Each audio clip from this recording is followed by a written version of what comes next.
All right, chemistry. Let's try to finish up chapter 10 here. We're going to talk about the gas laws. Now, I said that we're going to finish up chapter 10, but that does not mean that this is a small section. We're talking about the gas laws, and there are multiple gas laws. Now, even though there are multiple gas laws, each gas law uses nothing more complicated than multiplication or division, and that's all you'll have to do to be able to successfully work those equations. So, in this section, I want you to be able to use the kinetic molecular theory to explain the relationships between gas volume, gas temperature, and gas pressure.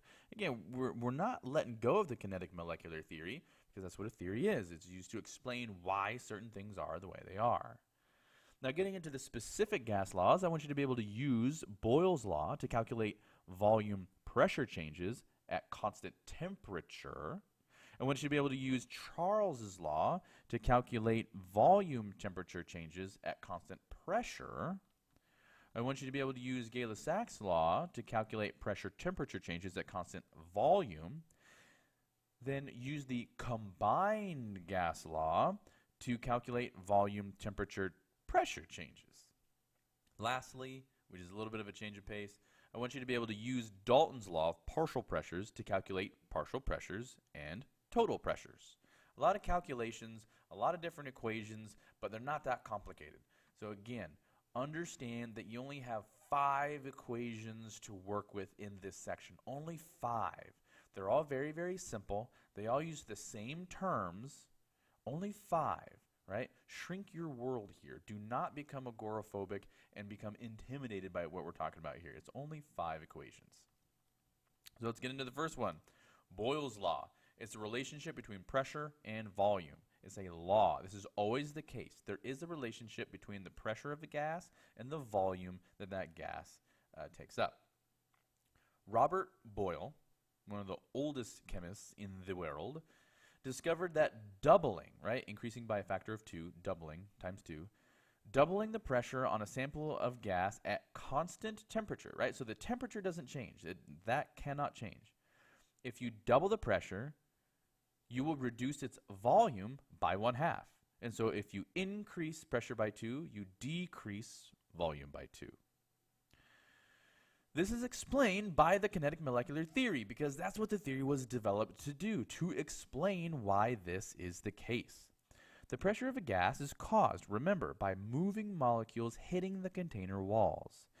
If we take that volume and we decrease it, we decrease the volume, we will have more collisions. More collisions will occur, and the pressure will therefore increase, right? Because the more collisions we experience, the more pressure we feel. And so by doubling the pressure, we reduce volume.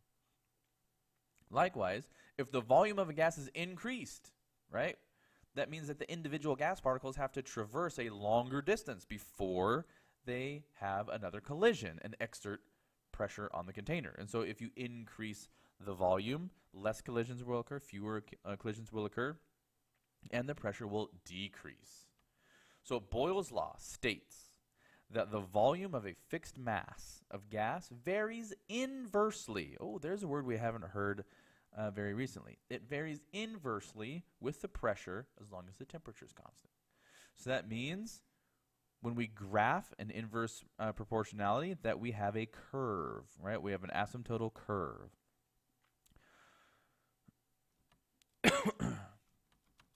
So, mathematically, this is what you're going to have to do calculations with. Mathematically, Boyle's law can be expressed as PV equals K, where P is the pressure, V is the volume, and K is a constant. Now, since P and V vary inversely, when you multiply them, their product will always be constant. It will not change. They vary inversely. So as pressure increases, volume decreases. That's what we said 2 slides ago. If you double the pressure, you half the volume. When one changes, the other one changes to the same extent, but in the opposite direction, right? And so as you multiply those 2 values together, they will always be constant. Now, here's another way to use Boyle's law. Because 2 quantities that are equal to the same thing, because 2 quantities that are equal to the same thing are equal to each other, Boyle's law can also be expressed in this form. P1 times V1 is equal to P2 multiplied by V2. That means P1 and V1 represent an initial set of conditions, and P2 and V2 represent another set of conditions after some change has been made. Right? So if we have an initial set of conditions, P1, V1, and we make a change, let's say, for example, like we've already talked about, we double the pressure. So P2 is going to be twice as large as P1. Well, in order to make sure that that equation is still equal, right, it's still true, because that's a statement of equality right there. Because P2 has doubled in size, in order to accommodate for that, V2 will have to half in size. And so we can actually calculate the changes in these terms based on changes in the system. So that means that I can give you 3 out of these 4 values. And you can use this equation. All you have to do is rearrange it algebraically to calculate that 4th value for a system as long as it is at constant temperature. The pressure of a gas times its volume is a constant. And that's Boyles Law. Let's check out a sample problem using Boyles Law. I went too fast. A sample of oxygen gas has a volume of 150.0 milliliters when its pressure is 0.947 atmospheres. Okay, there's a volume, there's a pressure. P1, V1. What will the pressure of the gas be at a pressure of 0.987 atmospheres if that temperature remains constant? Again, if that temperature remains constant, that's the red flag that you use Boyles Law. So I have a V1, a P1, and a P2. And so I am going to need to rearrange that P1 V1 is equal to P2 V2. I'm going to have to rearrange that algebraically to solve for V2. So rearrange that equation. P1 times V1 is equal to P2 times V2. Rearrange it so we can solve for V2. It's going to look like this. It's not that difficult. Divide both sides by P2 to get V2 alone, hence solving for it.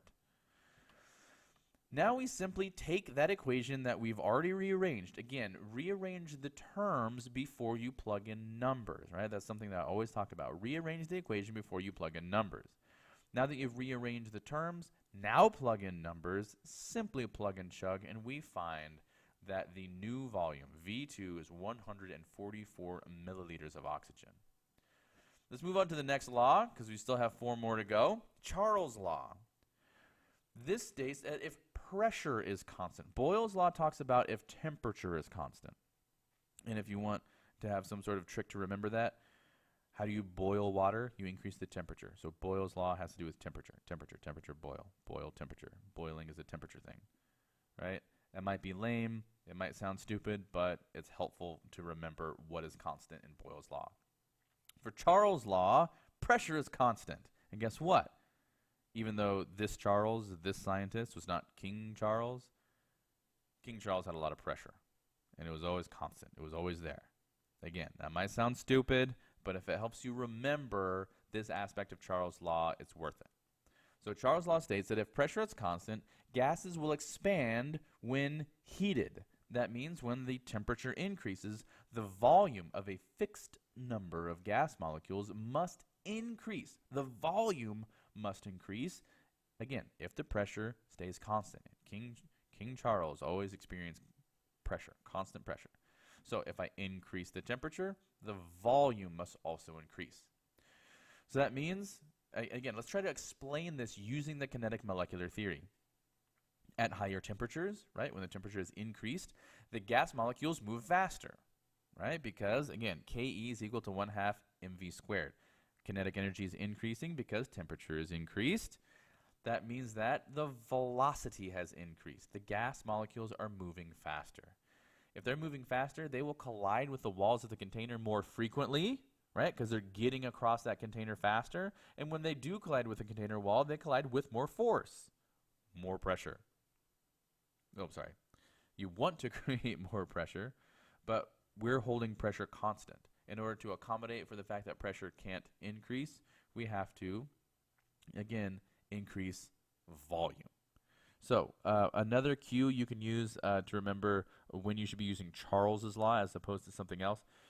If the question mentions that there is a flexible container, meaning the volume of that flexible container can increase or decrease. So again, staying with the same example of at a higher temperature, gas molecules move faster, they collide with the walls of the container more frequently and with more force. The volume of a flexible container must then increase in order for the pressure to remain the same. Because if the volume does not change,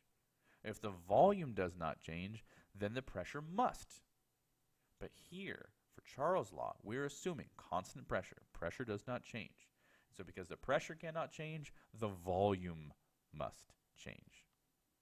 Charles's law states that the volume of a fixed mass of gas at constant pressure varies directly with Kelvin temperature. Liquid nitrogen is very cold at 78 kelvins. When a balloon is placed in liquid nitrogen, the balloon shrinks. As the temperature decreases, the volume also decreases. When the balloon is removed from liquid nitrogen, the balloon returns to its original volume as the air warms the balloon to its original temperature. So the quantitative relationship between volume and temperature was discovered by, again, not King Charles, that was just my stupid hint for trying to remember this, by a scientist, Jacques Charles. Probably saying that horrible because I don't have a French accent. Way back in 1787. Charles found that the volume changes by 1/273rd of the original volume for each degree Celsius at constant pressure and at an initial temperature of 0 degrees Celsius. That's a pretty amazing calculation, right? If you look at his work, you can actually look it up on Wikipedia. You can see examples of his calculations. I think they're spectacular. But the temperature, so that we can understand the graph that we're going to look at on the next slide, the temperature that is defined as, measured as negative 273 degrees Celsius is referred to as absolute zero and is given a value of 0 in what's called the Kelvin temperature scale. So there is a Celsius scale and there is a Kelvin scale. The relationship between these two temperatures is actually very, very simple. The degrees, you don't say degrees, I'm sorry. The temperature Kelvin is equal to the temperature in degrees Celsius plus 273.15. Simple as that, right? Simple as that. Just add 273.15, you have yourself your temperature in kelvins. But let's try to use that to understand this graph. Charles' law states that the volume of a fixed mass of gas at a constant pressure, remember, King Charles under constant pressure, blah, blah, blah, that doesn't change. That the volume of a fixed mass of gas at a constant pressure varies directly, not inversely, right? Boyles' law was an inverse proportionality. This one is a direct proportionality, and it varies directly with the temperature in Kelvin. Now look at this graph. It's not a curve. It's not asymptotal. It is a straight line. This is a direct proportionality. Remember the difference between direct proportionality and inverse proportionality and their graphs. Gas volume and Kelvin temperature are directly proportional to each other at constant pressure is represented by a straight line. Now you might notice that there's this weird thing as you get to these colder temperatures, especially closer to absolute zero. You see that this isn't a straight line, it's a fake line, it's a broken line. That's because gases do not exist at that cold a temperature. When you get to those frigid of temperatures, most substances that exist in this universe will transition from the gas phase into the liquid phase, if not the solid phase. And so we can't really say that volume is going to go all the way down to 0 because the temperature is not going to go all the way down, theoretically. Once you transition from the gas state to the liquid state and to the solid state, compressibility is significantly reduced. So you're not really going to get your volume all the way down to 0. Now again, we're going to do calculations with Charles' law, right? Just like we're doing calculations with Boyles' law. So mathematically, Charles' law can be expressed as volume is equal to a constant multiplied by temperature. Or if you just want to rearrange that algebraically, that constant, right, that doesn't change, is equal to the volume divided by the temperature. Remember, V is volume, T is temperature in kelvins, and that K is a constant.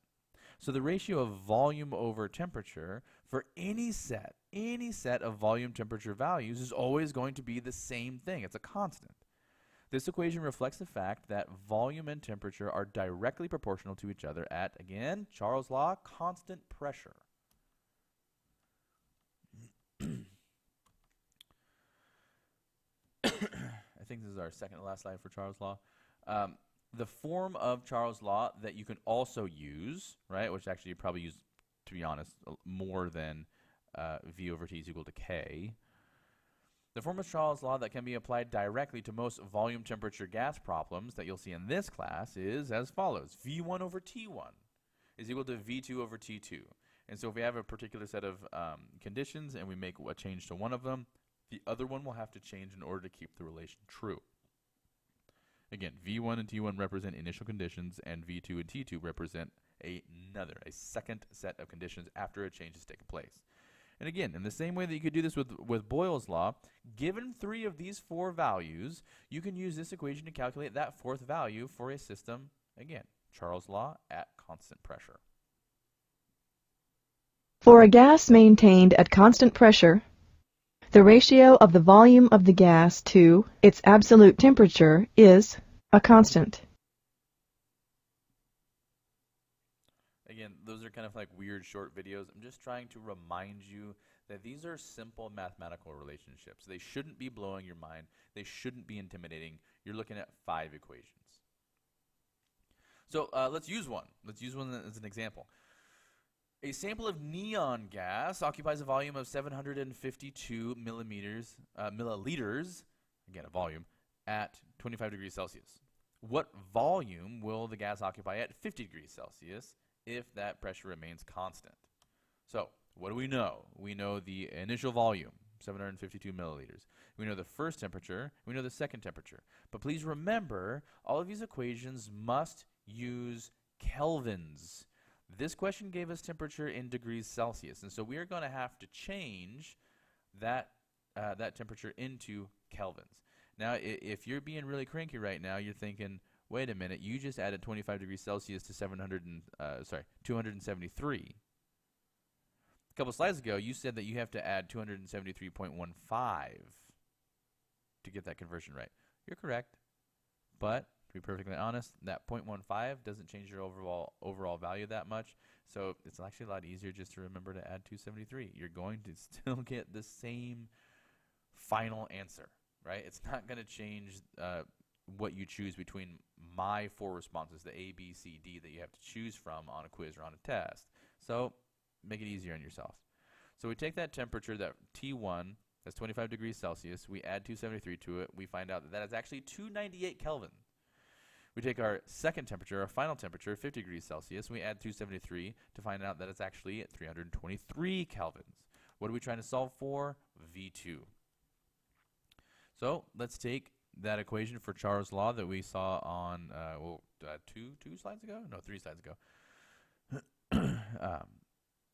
V1 over T1 is equal to V2 over T2. Let's rearrange that algebraically to solve for V2. Again, this is what it looks like. It's very, very simple. To get that V2 by itself, I'm just going to multiply both sides by T2, and this is what it ends up looking like. So I substitute, once I have the form of this equation right, I simply plug and chug. I substitute the given values for V1, T1, and T2 into the equation to obtain that final value for V2, 815 milliliters of neon. Next law, Gay-Lussac's law. We've talked about constant temperature, Boyles' law. We've talked about constant pressure, Charles' law. Now we're going to talk about constant volume. And unfortunately, to be perfectly honest, I do not have a trick to remember that Gay-Lussac's law requires constant volume, except for I know that the other 2 laws require constant pressure and constant temperature. So the only one left is volume. So Gay-Lussac's is the leftovers. At constant volume, the pressure of a gas increases with an increasing temperature. Gas pressure, okay? Because we're talking about pressure and temperature here.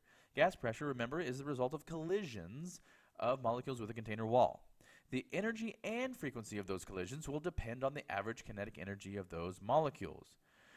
Because the temperature in kelvins depends directly on the average kinetic energy, pressure therefore becomes directly proportional to the Kelvin temperature. You elevate the temperature in kelvins, you'll elevate the violence with which those particles collide with container walls. Now, in another law, we said that we were holding pressure constant, right? That was Charles' law. So the volume had to change. We can't do that here because here we're holding volume constant. We're saying that this container is not flexible. It cannot change. And so what's going to change? The pressure. So Gay-Lussac's law states that the pressure of a fixed mass of gas at constant volume varies directly, notice that graph is a straight line, with Kelvin temperature. This law is named after Joseph Gay-Lussac, who discovered it in 1802. But again, notice that that graph stops at straight line and starts to get all choppy there. That's because we're talking about gases here, and very few gases will actually stay in the gas form at those temperatures and pressures, right? So it's just theoretically going back down to that origin. Now, how are you going to do calculations using Gay-Lussac's law in this class? Mathematically, Gay-Lussac's law can be expressed as pressure is equal to a constant multiplied by temperature, or if you want to rearrange that, pressure divided by temperature is always constant. Again, P is pressure, T is the temperature in kelvins. It's in kelvins, not degrees Celsius, not Fahrenheit. It's always in kelvins. And the K is a constant. So the ratio of pressure divided by temperature for any set of volume temperature values is always going to be equal to K. This equation reflects the fact that pressure and temperature are directly proportional to each other as long as the volume is constant. But what you'll probably use a little bit more in this class is, again, this form of Gay-Lussac's law. P1 over T1 is equal to P2 divided by T2, where P1 and T1 represent initial conditions and P2 and T2 represent another set of conditions. Again, given 3 of these 4 values, you can use this equation to calculate the 4th value for any system as long as the that should be volume is constant. Oh my god. Oh my goodness. Oh my goodness, right here. This is a typo. Do you see this last line? A system at constant pressure. Change this. Cross this out on your notes right now. This is not a system at constant pressure. This is a system at constant volume. Notice how ridiculous that would be if I said constant pressure, but I have pressure as one of the variables up here. Cross this word out right here at the bottom. Cross out that pressure and write constant volume in for that. Holy cow. For a gas maintained at constant volume, the ratio of the pressure of the gas to its absolute temperature is a constant. So complicated. So let's try to use this a little bit. Let's use Gay-Lussac's law, example problem E. The gas in a container is at a pressure of 3 atmospheres at 25 degrees Celsius. I hope you notice that that's not in kelvins, so I can't use that number. I can't use 25 degrees Celsius. I'm going to have to change that. Directions on the container warn the user not to keep it in a place where the temperature exceeds 52 degrees Celsius. What would the gas pressure in that container be at 52 degrees Celsius? So what do we have? Look at this problem. Look at the way it's worded. And let's figure out what we're given. Therefore, we can figure out what we need to solve for. We're given an initial pressure. We're given an initial temperature. And we're given a final temperature. The only thing left is that final pressure. So again, notice that I'm changing those degrees Celsius into kelvins. And remember, you don't say degrees Kelvin. You say kelvins. Right, the temperature Kelvin.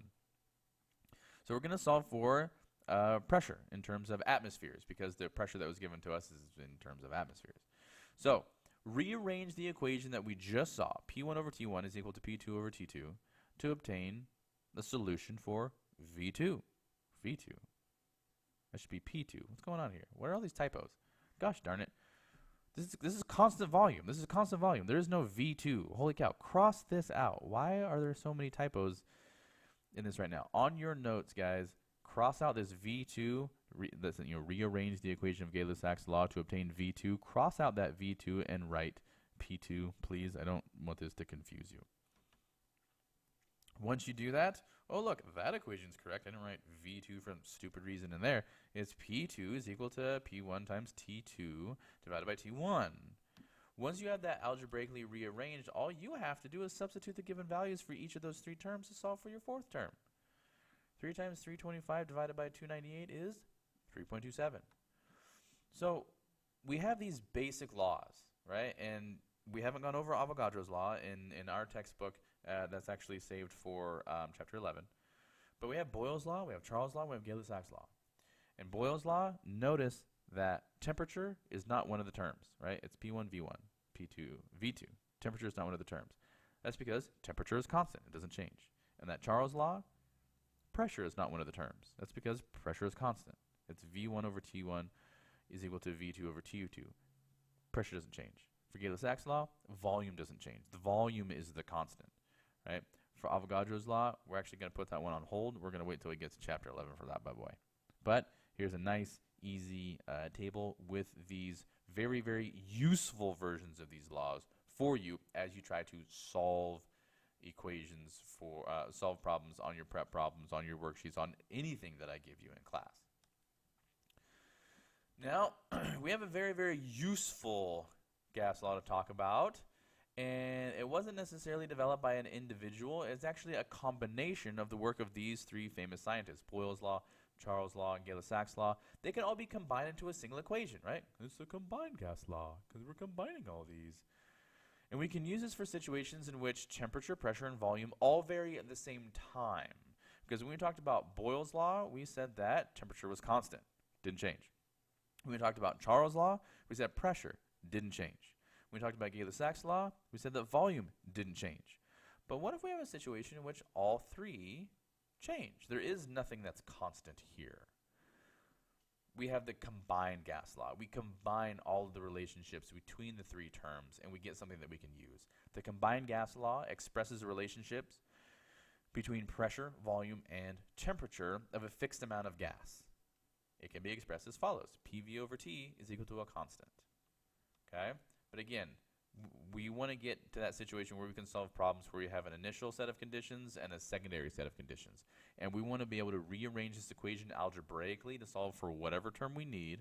And again, when you read the problem, you're going to see that there are, in this case, 5 things that are given to you, and there's going to be one thing that you solve for. Read the question. Problem solve. Critically think about how the question is being posed in order so that you can figure out whether you should, at this point in the lecture, use Boyles' law, use Charles' law, use Gay-Lussac's law, or in this case, use the combined gas law. So let's try to use it. A helium-filled balloon has a volume of 50 liters at 25 degrees Celsius. Oh, that's degrees Celsius. I'm going to have to change that to Kelvin. And 1.08 atmospheres. Notice I have a volume, a temperature, and a pressure. I have V1, T1, and P1. What volume will it have at 0.855 atmospheres and 10 degrees Celsius? So I have P2, T2, and I'm being asked for V2. Count the numbers that I've been given. I've been given 5 numbers, and I'm being asked for 1 term. That's a dead giveaway that you need to be using the combined gas law. I mean, look at all the information that I've been given by this problem. I've been given V1, T1, T2, P1, P2. The only thing left in that equation is V2. The only thing left. So, after I rearrange this equation algebraically to solve for that V2, right, and again, a lot of terms here. Rearrange your equation using your variables first. That way, plug and chug, baby. Plug and chug. 60 liters of helium. Now our last law, our last equation that we're going to have to use to do calculations is called Dalton's Law of partial pressures. And it's actually even simpler than the 4 laws that we've already looked at, even though those other 4 laws weren't actually that complicated, just multiplication and division. This one's going to be addition. So the pressure of each gas in a mixture. Okay, in the other four laws, we're talking about pure gas. It was all, and, in those samples, we were talking about a sample of helium, a sample of nitrogen, a sample of ammonia, a sample of only one gas. But that doesn't happen all that often. Most of the time, we're experiencing some sort of mixture of gases, right? And so the pressure of each individual gas that is in a mixture is called the partial pressure of that gas, because it's part of that gas, right? It's exerting a pressure, but it's only part of the gas. So we say it's a partial pressure of that gas. John Dalton, an English chemist who we've already talked about in this course, who proposed the atomic theory, right? John Dalton's atomic theory, discovered that the pressure exerted by each gas in a mixture is actually independent of that exerted by the other gases. And so the pressure that an individual gas within a mixture has nothing to do with anything else that's in there.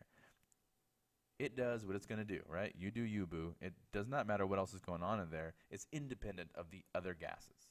So Dalton's law of partial pressures states that the total pressure of a gas mixture is actually the sum. You add together each of the individual partial pressures of the component gases. Dalton's law states that the sum of the partial pressures of individual gases in a mixture equals the total pressure of the mixture. For example, in this container, we can measure a pressure exerted by the oxygen in the container. If we begin to add nitrogen to the mixture, the pressure begins to rise. When the addition of nitrogen is complete, the partial pressure from the nitrogen plus the partial pressure from the oxygen equals the total pressure of the system.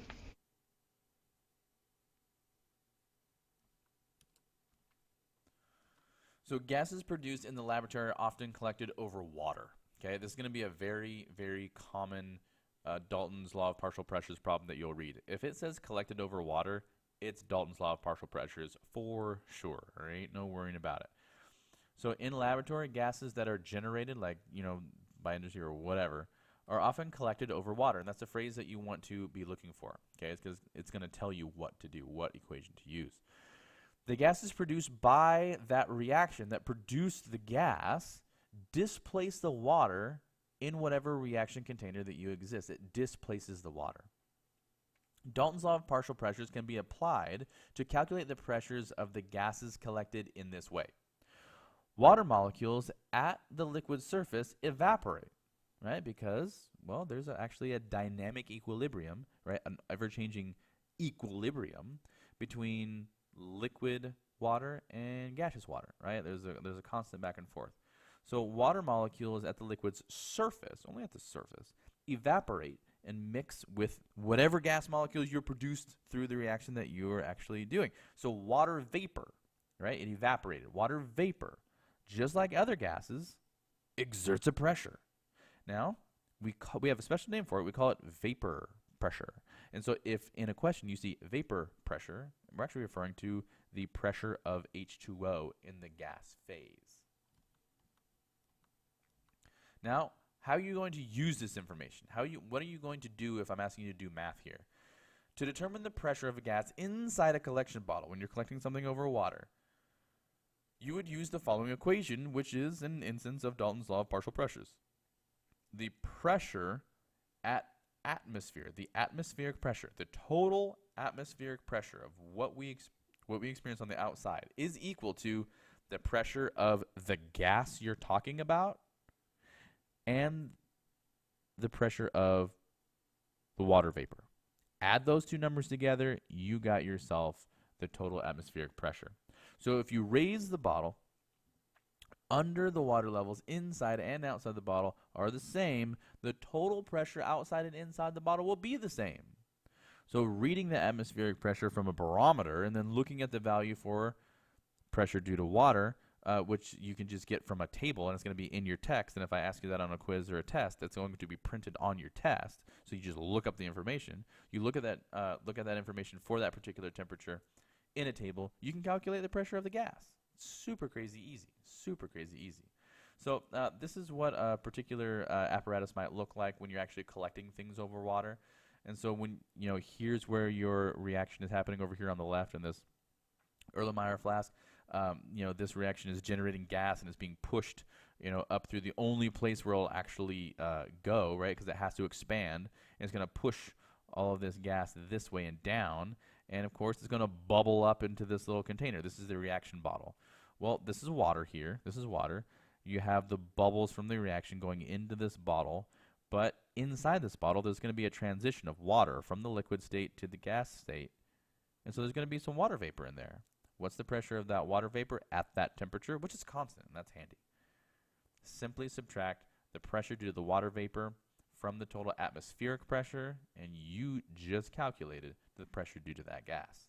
Well, let's take a look at what a problem might look like.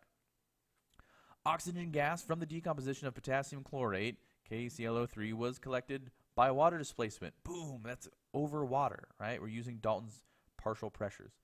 The barometric pressure, right, that's the pressure of the atmosphere, and the temperature during the experiment were 731 torr, that's the same thing as millimeters of mercury, and 20 degrees Celsius respectively. What was the partial pressure of the oxygen collected? We know that if we rearrange Dalton's law of partial pressures, we can solve for the temperature, the pressure of that gas, right? We know that the total pressure, right, the pressure of the atmosphere was 731 torr. We also know that the pressure due to that water vapor was 17.5 torr, because you can just look it up in your book, right?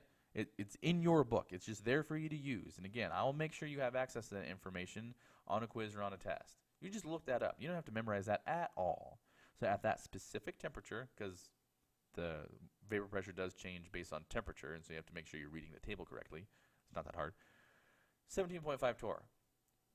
All I have to do in order to solve for the pressure of the oxygen is start with my equation that represents Dalton's law of partial pressures, rearrange it algebraically to solve for the pressure of oxygen.